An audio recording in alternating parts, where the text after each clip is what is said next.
네, 글로벌 인사이트 시간입니다. 글로벌 주식시장의 주요 이슈를 심층적으로 분석을 해드릴 거고요. 오늘 이 시간은요, 펠리즈 투자인리서치 김민수 대표 나와 있습니다. 대표님 어서 오세요. 네, 안녕하십니까. 네, 대표적인 안전자산이라고 불리는 게 또 금이 있잖아요. 네. 그런데 골드바가 풍기 현상을 빚고 있다라는 얘기를 들었습니다. 네. 예, 이유를 좀 들어볼까요? 네, 골드바는 쉽게 말씀드리면 골드와 연결이 돼 있죠. 예, 그러다 보니까 이제 금 가격과 같이 연결이 되는 관점들인데, 네. 어떻게 보면 이제 골드바에 대한 수요도 같이 늘어나는데 공급이 못 따라온다라는 관점들도 연결해서 볼 수 있는 상황들이고요. 예. 그런 측면으로 봤을 때 일단 금의 특성도 같이 한번 살펴봐야 되겠죠. 네. 최근에 나오는 금 시세와 함께 살펴보게 되면은 일단 대표적으로 많이 얘기하는 안전자산이라고는 얘기하지만 조금 다른 특성이 금의 희귀성이 있다 보니까 약간 어떤 인플레이션이 강화되거나 인플레이션에 대한 조짐이 나올 때 그에 따라서 대체할 수 있는 수단이다라는 관점들도 같이 얘기가 나오고 있는 그런 흐름으로 보여지고 있는 상황인데요.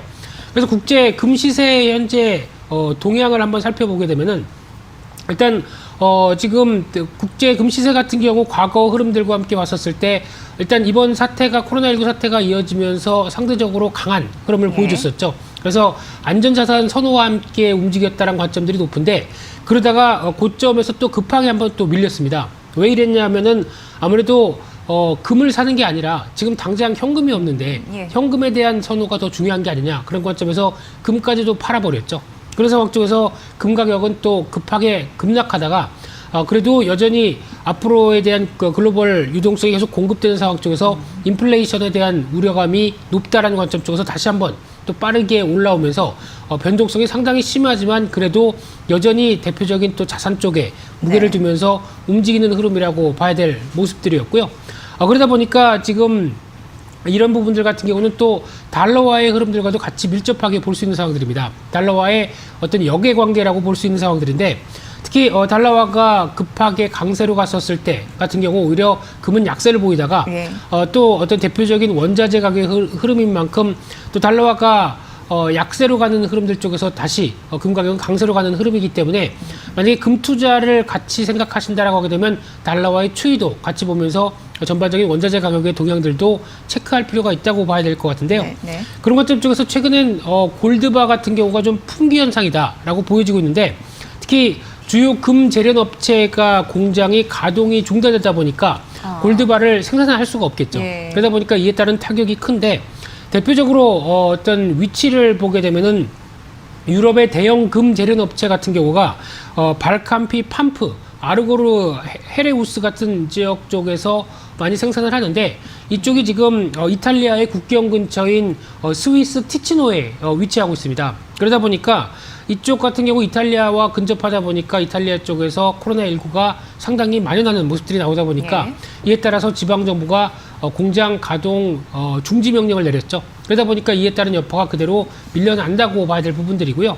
그러다 보니까 대형 금괴 같은 경우는 그래도 글로벌 대형 어떤 은행 쪽에서 투자은행 쪽에서 거래는 가능한데 오히려 1kg 이하짜리 골드바 같은 경우는 개인 구매할 때는 상당히 요즘 어려울 수밖에 없다라는 쪽으로 나오고 있고요. 예. 그래서 대구사라고 하는 독일의 귀금속 소매 업체 같은 경우는 골드바의 수요가 코로나19 사태 이전 대비 5배가 늘어났다라는 관점 쪽에서 그래도 거액 투자 자산가들 같은 경우는 골드바를 계속 선호한다라는 관점들이 뚜렷하다고 봐야 될 것 같고요. 네. 따라서 결론적으로 봤을 때는 지금 시장에서 어느 정도 코로나19 사태가 안정적으로 들어가기 시작한다라고 하게 되면 아무래도 안전자산에 대한 흐름들보단 위험자산에 대한 효과가 좀 더 커질 수 있기 때문에 생각보다 어떤 금에 대한 수요가 줄을 수는 있다고 하더라도 여전히 인플레이션 관련된 쪽에 확장세로 나온다라고 하게 되면 금 가격에 대한 중기적인 흐름들은 계속 강세로 갈 가능성이 높다는 관점 쪽에서 지켜보셔야 될 걸로 보여지고 있습니다. 네, 수요는 예전보다 늘고 있습니다. 그런데 코로나19 때문에 금 재련 업체들이 공급에 대한 차질이 빚어지기 때문에 이런 부분에서 금 가격 조금 더 중기적으로 금 같은 경우에는 강세 흐름을 보일 가능성이 있다라는 의견이었으니까 참고해 보시기 바랄게요.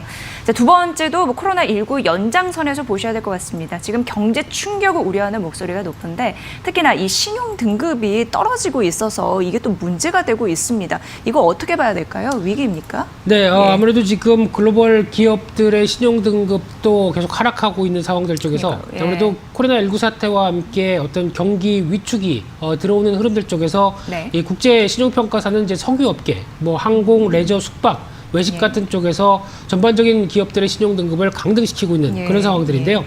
특히 저금리 쪽에 어떤 장기화가 이어지다 보니까 기업 부채가 사상 최고 수준까지 이어왔고요.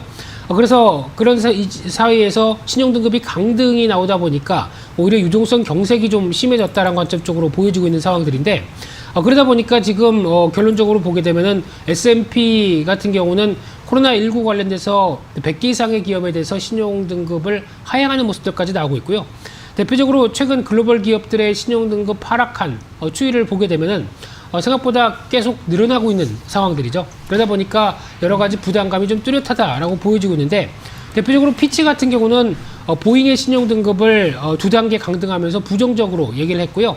그러다 보니까 항공시장의 부정적인 얘기들 그대로 다 노출이 되고 있다는 쪽으로 바라보고 있고 S&P도 마찬가지로 항공 쪽에 델타항공의 신용등급을 2단계를 하향시켰습니다. 예. 그러다 보니까 이제 투자 부적격 등급까지 낮아지는 상황으로 나오고 있고요. 다 아시는 것처럼 항공예약 지금 뭐 될 리가 없겠죠. 그런 쪽에서의 어떤 매출과 현금 흐름의 급격한 감소 얘기가 나오고 있는 상황들이고요. 피치 같은 경우도 포드의 신용 등급을 또 한 단계 하향하면서 투자 적격 등급 중에서 최하위 쪽까지 나오고 있는 상황과 함께 또 하나 특이한 점은 그동안은 투자 등급이 괜찮았던 회사까지도 하향되고 있습니다. 대표적으로 S&P 같은 경우는 뉴욕의 북부 대형 쇼핑몰 운영사 데스티니 USA의 발행 채권을 지금 기존의 AAA 우량 등급이죠. 예. 여기서 A까지 내리기 시작하면서 해당 쇼핑몰의 일시 폐쇄 명령과 함께 최고 등급에 대한 부담감도 같이 나오고 있다라는 쪽도 이어지고 있는 상황들인데 그러다 보니까 최근에 이어지고 있는 투기 등급 관련된 BB 회사채의 수익률 같은 경우 보통 저희가 하이힐드 프리미엄이라고 얘기를 하고 있죠. 이쪽 같은 경우 스프레드가 급증하는 현상이 나오고 있는데 특히 지금 같은 경우 미국의 하이힐드 채권 스프레드의 추이를 보게 되면은 일단 최근에 위험 흐름들이 상당히 많이 반영되면서 스프레드가 벌어져 있다라는 쪽에 대한 부담감이 큰데요. 그래도 아직까지는 지난 2008년도 금융위기 수준까지는 아니다라는 쪽에서는 무게를 둘 수 있겠지만은 이런 부분들이 한번 또 불거지기 시작하게 되면 걷잡을 수 없다라는 관점 쪽에서 계속 주목해야 될 상황이라고 보여지고 있는데요. 그러다 보니까 JP모건에서도 올해 BBB 등급 같은 경우 회사채 중에서 2,150억 달러가 투기 등급으로 내려갈 수 있다라고 경고를 하고 있는 상황들인데 네. 이 부분이 2005년도 사상 최고치였던 1천억 달러의 2배 정도까지 되는 수준이라고 봐야 될 것 같고요.